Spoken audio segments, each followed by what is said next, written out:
अवनीश चौधरी जी का सवाल है, पूछते हैं इरिडा के बारे में। इरिडा उनके पास है 198 पे लिए हैं, 3,300 शेयर है। क्या करें, स्विच करें या फिर इसी में बने रहे? देखो, depends on you again. If you are trader you would have been maintained stop loss of at least 175। आपने नहीं किया मतलब now you have been converted as a investor, so now behave like a investors. अगर आपने लिया है 6 महीने पहले तो एटलीस्ट 12 महीने यहाँ से देना चाहिए। कॉस्ट ऑफ बाइंग जो हुआ है वो तो मुझे लगता है कि आ जाएगा नेक्स्ट 12 मंथ्स के अंदर। उसके ऊपर आपका प्रॉफिट कमाना है तो शायद मुझे लगता है कि साल 2 साल लग ही जाएंगे अच्छे खासे, because valuations are not so comfortable right now. Execution is most important again. और जिस तरीके से इनके लोन बुक बढ़ रहे हैं मुझे लगता है कि 1 साल 2 साल के हिसाब से रखोगे तो मेरे हिसाब से 200 220 तक आना चाहिए टारगेट। अगला सवाल है, नाम नहीं लिखा। What should I do with Deepak nitrate? I have a buy at 2,500 rupees, 50 shares, long term vision. What would you say? बहुत ऊपर के रेट के खरीदे हैं। Everything is going fine but again I know आपने जो स्टॉक लिया हुआ है वो ट्रेडिंग के हिसाब से लिया होगा, but now again it is not performing. Again आप भी इन्वेस्टर बन चुके हो तो see when you become a investor in a stock like this you have to give some time. मतलब एटलीस्ट आपको 1 साल तो देना चाहिए, 4 क्वार्टर्स को देखना चाहिए and treat like a company as a investment stock. आपको क्वार्टर ऑन क्वार्टर अर्निंग्स देखना चाहिए। और इन ऑल दिस टर्म्स थोड़े से मुझे अभी भी कंसर्न्स राइज हुए हैं। स्पेशलिटी केमिकल्स का जो चाइना प्लस वन स्ट्रैटेजी था वो अभी तक वर्कआउट हुआ नहीं है इंडियन के लिए। तो इट्स ए 1 और 2 year story stock. Short term में I don't think anything big will come. Q1 earnings में अगर थोड़ा भी टर्न अराउंड दिखता है जिस तरीके से ये 15 to 18% का अगर एबिटा मार्जिन टर्न आउट करता है तो शायद मुझे लगता है कि ये भाव यहाँ पे बॉटम बन जाएगा। आपको एवरेज करने का अगर अपॉर्चुनिटी है तो यहाँ से कर सकते हैं। ओके। एस के आहूजा जी का सवाल है, वो पूछते हैं नेस्ले के बारे में। नेस्ले के नतीजे तो बिल्कुल खराब रहे, जिसका एक इम्पैक्ट हमने स्टॉक पे भी देखा। इनके पास 100 शेयर है जो इन्होंने 2,380 के भाव पे खरीदे हैं। आपसे राय मांग अगेन एफएमसीजी में बाय हाई होप्स थे कि जिस तरीके से बजटरी इम्पैक्ट कंज्यूमर स्पेंडिंग में आएगा वो शायद एफएमसीजी में पहला आ जाता है कि उनका स्पेंडिंग ट्रेंड क्या है, वो दिखा नहीं है हमने को। एक दो कंपनी में अच्छा आया था, डाबर मैरिको के नंबर्स थोड़े से अच्छे थे in terms of business updates, but Nestle obviously no, in they have lost some kind of EBITDA margin pressure plus as well as some kind of market share also. आपको ये भी ध्यान रखना पड़ता है कि स्टॉक प्राइस का जो सीएजीआर ग्रोथ है, आप देखो लास्ट 3 साल से ये कंपनी ने सिर्फ 8% रिटर्न दिया हुआ है। लास्ट जी। 5 साल में ये कंपनी ने सिर्फ 6% रिटर्न दिया हुआ है। लास्ट 10 साल में ये कंपनी ने सिर्फ 14% रिटर्न दिया हुआ है। सो आपको अगर 14% कमाना है तो आपको इसमें 10 साल का एवरेज वेटिंग पीरियड लेके बैठना पड़ेगा। Nestle is not a trading stock, it's a investing stock, तो don't expect immediate momentum. Hold for long term, आपको डिसेंट 8 to 10% रिटर्न मिल सकता है। ओके। विनोद शर्मा का सवाल है, वो पूछते हैं एचडीबी फाइनेंस के बारे में। 150 शेयर है उनके पास, 840 के भाव पे लिया है। और अभी आप एचडीबी की बात कर रहे थे, क्योंकि सभी एनबीएफसी में आज दबा है, तो एचडीबी भी नीचे ही कामकाज कर रहा है। बहुत एक्सपेक्टेशन थी इसके आईपीओ के बाद कि आईपीओ बड़े प्रीमियम पे खुलेगा और stock will become a rocket. ऐसा कुछ हुआ नहीं। देखो प्री आईपीओ में भी ये 1000 के आसपास ट्रेड हुआ है, उसके बाद ये 740 के आसपास आईपीओ का भाव लेके आ चुका है। तो देखो एक एक तो एचडीएफसी का हिस्ट्री आपको जानना पड़ेगा। HDFC AMC, HDFC life, HDFC bank आपको बहुत लॉन्ग टर्म के हिसाब से अंडर परफॉर्मर रहेंगे, और सडनली कुछ बड़ा मोमेंटम स्ट्रक्चरल चेंजेस होते हैं तो वो आउट परफॉर्म करना चालू हो जाते हैं। एचडीएफसी फाइनेंशियल्स में आपको बने रहना है तो बने रहना है as a investor. Short term में कुछ होने वाला नहीं है। You know how Bajaj Finance have delivered the return, similar kind of return HDFC HDB finance में आएंगे, बिकॉज इंडस्ट्री और एड्रेसेबल मार्केट दोनों के लिए सेम है। अगर लॉन्ग टर्म है तो होल्ड कीजिए, अगर नहीं है पेशेंस तो जो 540 में लिया आईपीओ प्राइस आपको अभी भी 15 रुपया या 13 रुपये प्रॉफिट बन रहा है, you can clearly exit the stock.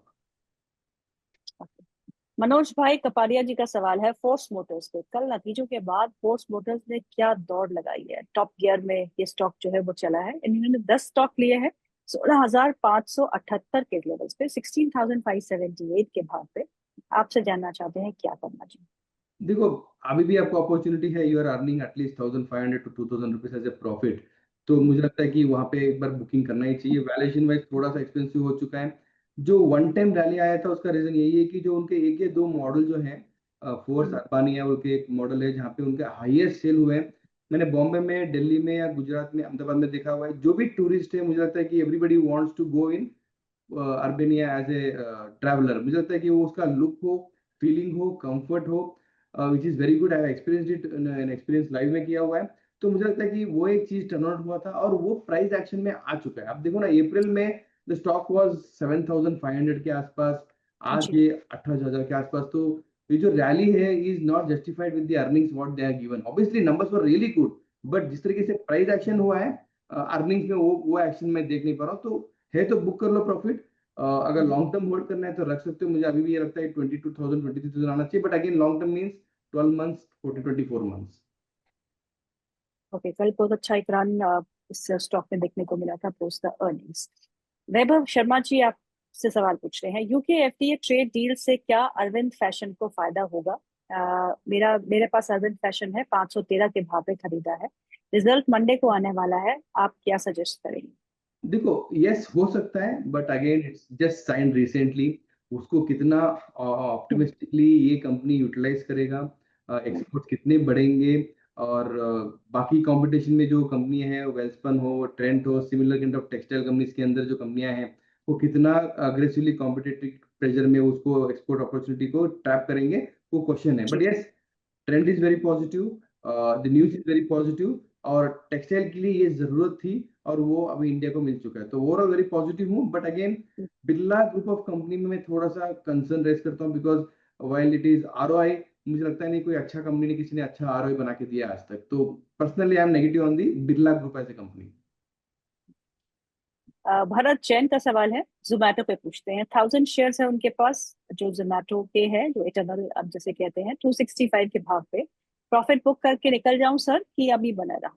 देखो, इसमें एक चीज, आप वैल्यूएशन मत देखो। वैल्यूएशन देखोगे तो कभी जस्टिफाई होगा ही नहीं, और आपको हम्म, वो चीज डाइजेस्ट भी नहीं होगा। एक तो आपको स्टोरी पे बहुत अच्छा सा समझना चाहिए कि सी नाउ, और उसके अंदर दो दो बिजनेसेस है। एक तो फूड डिलीवरी बिजनेस है, एक क्विक कॉमर्स हम्म, बिजनेस है। Quick commerce business was making losses और अंडर प्रेशर थे। अभी जो रिसेंटली जो उनके रिजल्ट्स आए हुए हैं, वहां पे hmm, quick commerce is doing better than the food delivery businesses. तो मुझे लगता है कि ये एक टर्नअराउंड आने के बाद ही स्टॉक के अच्छा खासा मोमेंटम आया हुआ है, और lot of brokerage houses are giving upgrade on this stock. मैं बहुत पॉजिटिव हूँ सेक्टर पे, और सेक्टर में दो ही बड़े खिलाड़ी हैं, स्विगी और इटरनल। आपको अगर लेना है तो दोनों रखो, और दोनों को medium term to long term के हिसाब से रखो। शॉर्ट टर्म में आपको बहुत सारे ऐसे झर्क्स मिलते रहेंगे with respect to the competition. शायद ये प्राइस हम्म, राइज करेगा, ये प्राइस कट करेगा, ये डिस्काउंट देगा।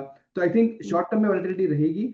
Overall my target would B 400 for next 12 months. But Swiggy को भी आपको इसको अपने पोर्टफोलियो में रखना चाहिए, बिकॉज जब इंडस्ट्री ग्रो होगा, दोनों ग्रो हो जाएंगे। जी, बिल्कुल। जावेद शेख का सवाल है ट्रेंड के बारे में। ट्रेंड के बारे में हम डिस्कस कर चुके हैं जावेद जी, तो आप प्लीज इस प्रोग्राम की रिकॉर्डिंग जरूर देखिएगा। राजीव मोहन शर्मा जी का सवाल है, पूछते हैं, गिरते बाजार में डिक्सन टेक्नोलॉजीज नीचे नहीं जा रहा है, तो क्या इसे खरीद सकते हैं? भविष्य अच्छा रहेगा? यस, देख, आपने भविष्य बोला, भविष्य मतलब लॉन्ग टर्म, ये कल का भविष्य राइट। नहीं है।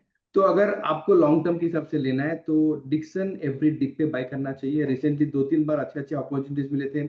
एक बार 12,000 तक जा चुका था स्टॉक है, और सबसे तब उसका सबसे बड़ा क्लाइंट जो था, शायद वो शिफ्ट हो गया था from discount to other companies. और रिसेंटली भी 14,000 के आसपास एक अपॉर्चुनिटी मिला था। See I am very very much bullish on this sector. EMS जो सेक्टर है उसमें बहुत बुलिश हूँ मैं, और this guy is a leader in this sector. जिस तरीके से मैंने मैनेजमेंट से मिला हूं, तो एक दो बार मैंने क्वेश्चन करने का मौका मिला है मुझे उनको। See opportunity is too big but capacity is very less.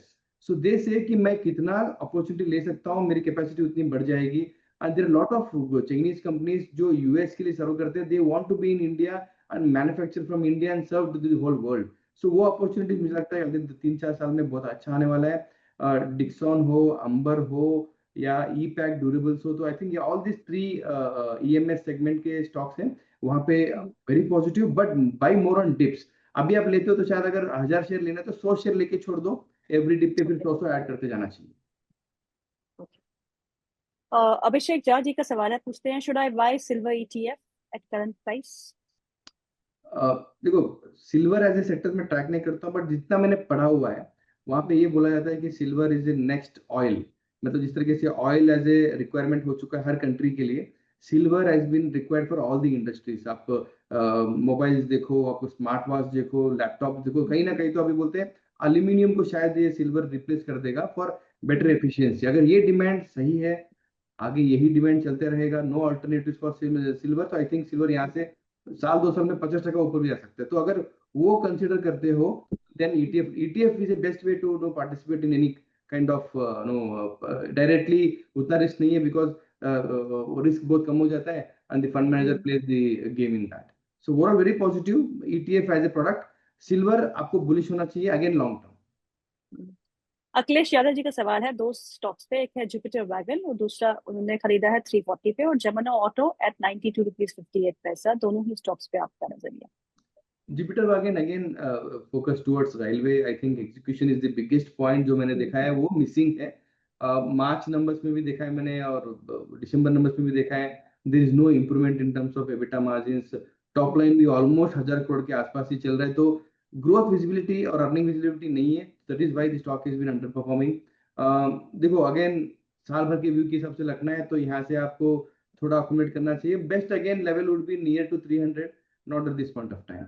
Second was second was Jamuna auto. Valuation wise बहुत बहुत कंफर्टेबल हूँ, मतलब यहाँ पे फ्रेश बाइंग कर सकते हैं, but again the stock will go into consolidation for at least 1 or 2 months। आपको एक छोटा सा रिस्क भी मेंटेन करना चाहिए 88 के आसपास, और टारगेट 105 1010 के आसपास उसको ट्रेड करना चाहिए। ओके, अगला सवाल ले लेते हैं, और राहुल जी का सवाल है, वो पूछते हैं यूनाइटेड ब्रेवरीज के बारे में, फ्रेश बाइंग कर सकते हैं क्या? UBL right? हाँ ये भी है।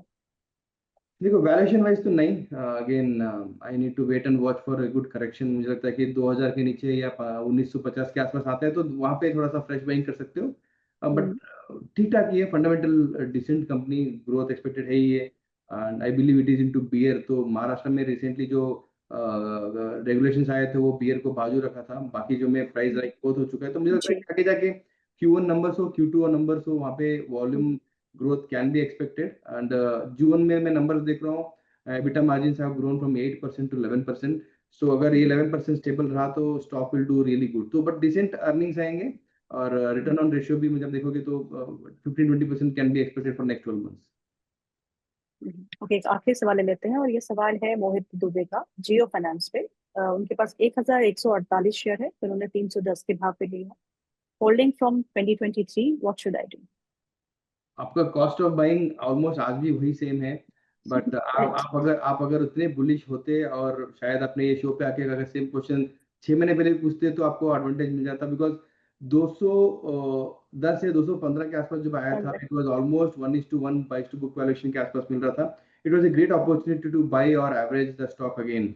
मैं रिकमेंडेशन वुड बी होल्ड कीजिए, because I am very much bullish for future outlook. जिस तरीके से उन्होंने अभी पैसा फंड रेज किया है almost 18,000 to 20,000 crore in very short period of time, जो एक एक फंड पूरे साल लग जाता है इनको बस 1 week 10 days में उतना फंड रेज कर लिया है। बहुत सारे जो सेगमेंट्स हैं, इंश्योरेंस, ऑटो, ब्रोकिंग, अभी उनके बिजनेस चालू होने, तो वहां से भी अच्छे खासे पॉजिटिव न्यूज आने वाले in terms of earnings and growth. Be like a investor for 2 years, target would be 450 to 500 rupees, और एवरी डे डिप पे I think I recommend you to buy this stock again. So 3 top bets from Prashant. What to buy on dips? Sagility is the stock one should focus more on, and Jio Finance है ही है यहाँ पे। SBI card I am very much positive on the consumption story. मुझे लगता है कि 800-850 के आसपास SBI card should be the stock of the year for everyone, because जिस तरीके से मुझे बोलता हूँ only business which is into only business of card which is listed, plus consumer का जो स्पेंडिंग पैटर्न है अभी क्रेडिट कार्ड पे जो जिंदगी बिता रहे हैं, तो आई थिंक वो बहुत अग्रेसिवली ग्रो हो रहा है। रिस्क है because that is part of unsecured loan in the books, but जी। Considering the CIBIL score and all, SBI अच्छा खासा रेवेन्यू कमा लेता है वहां से, एंड ग्रोथ स्टोरी बहुत अच्छा लग रहा है मुझे यहाँ पे ये सेक्टर के अंदर। तो these are the 3 stocks one should focus on.